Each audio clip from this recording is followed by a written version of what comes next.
Welcome to my new video. In this video I'll talk about the house I grew up in and left when I was 16 when my parents divorced. In my first video I talked about my first experience with a ghost encounter. It is my belief there were three ghosts in the house. One was late grandfather, there was an old lady, which wasn't the most active, and then the dark spirit which can do physical harm. The house itself was built around the 20th century during the cotton industry boom and was your typical two up, two down terraced house, even at the top outside. That's how old it was. When my parents bought the house, it had a toilet inside the bathroom by them. It had a basement at one time, but was sealed before my parents bought the house. It also had a single story extension which we used for our washing machine and general storage. Most of the activity from my grandfather and the old lady was seeing things out your corner of your eye. My grandfather also liked to show himself in reflective objects, and I saw him twice in full body apparitions. First time when I was 5, which I talked about in my first video, and the second time I was about 10 years old.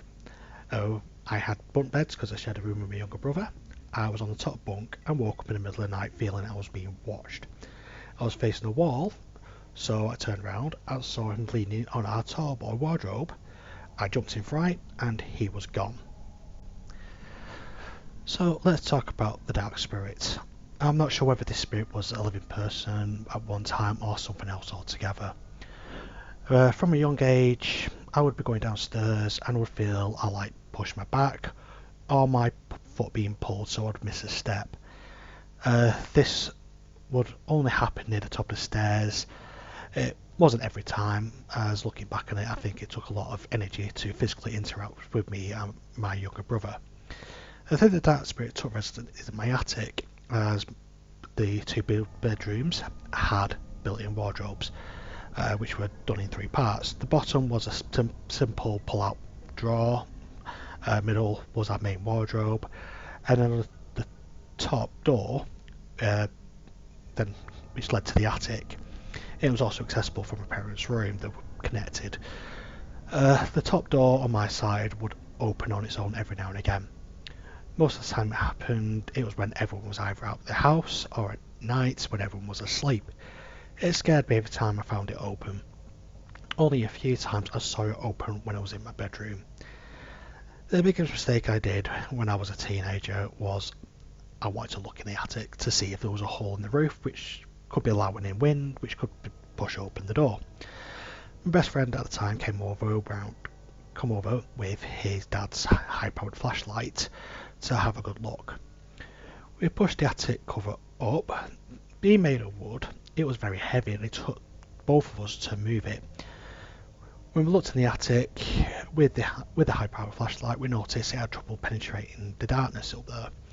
It was also very cold and we could see our breaths, even though this was during summer and it was a very hot day.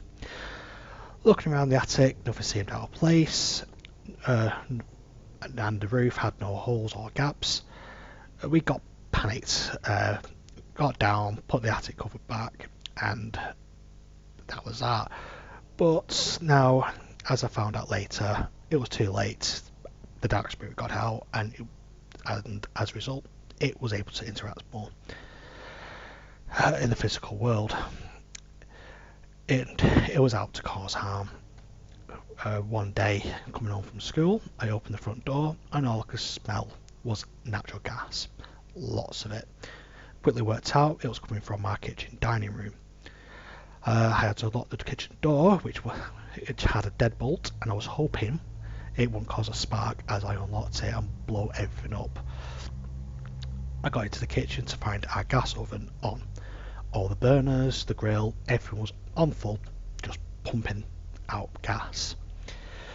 Shut everything off, opened the kitchen window, then the back door in the extension, and sat outside while the house aired out the gas.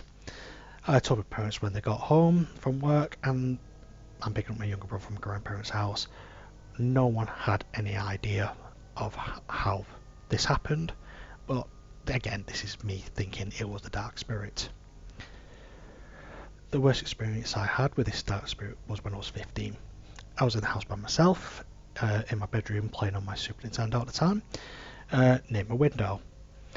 The light wiring in the room had rotted, even though the rest of the house was fine.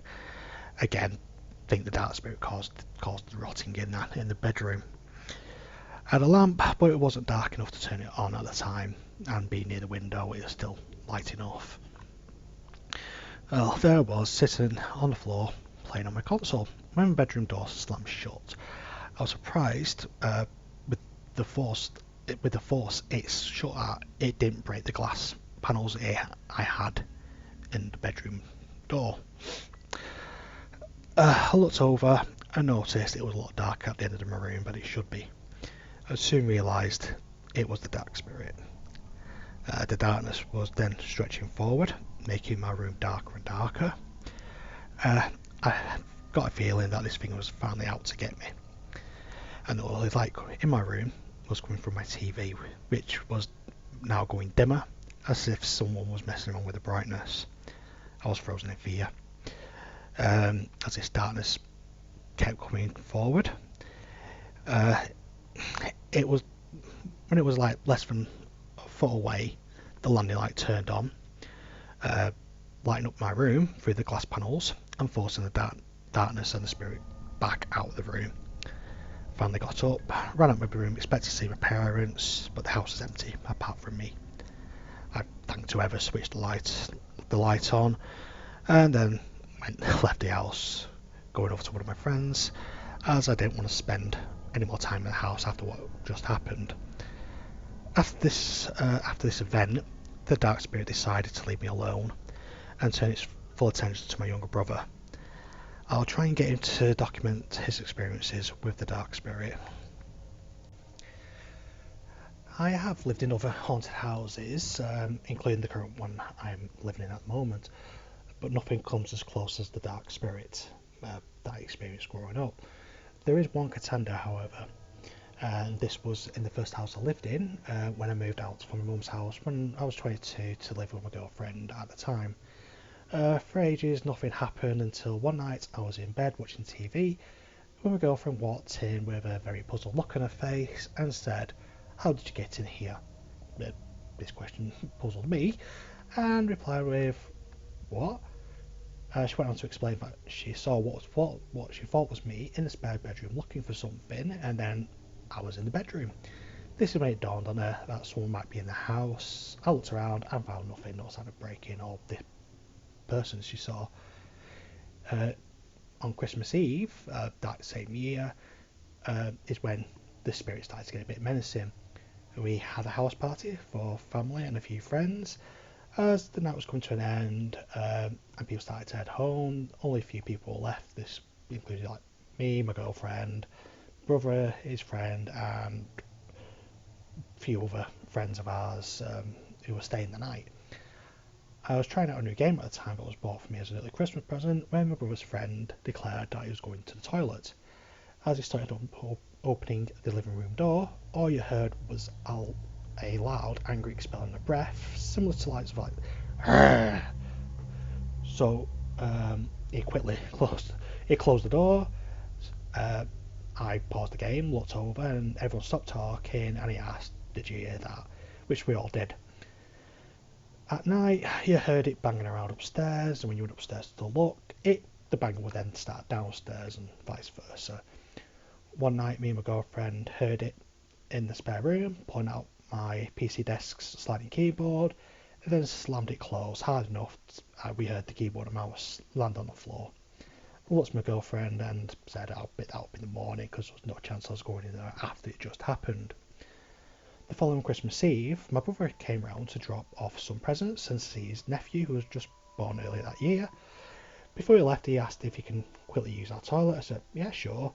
He walked out, walked straight back in and saying, "I can hold it, your visitor's at the top of the stairs."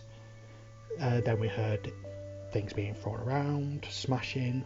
When it stopped, me and my brother went upstairs to have a look around.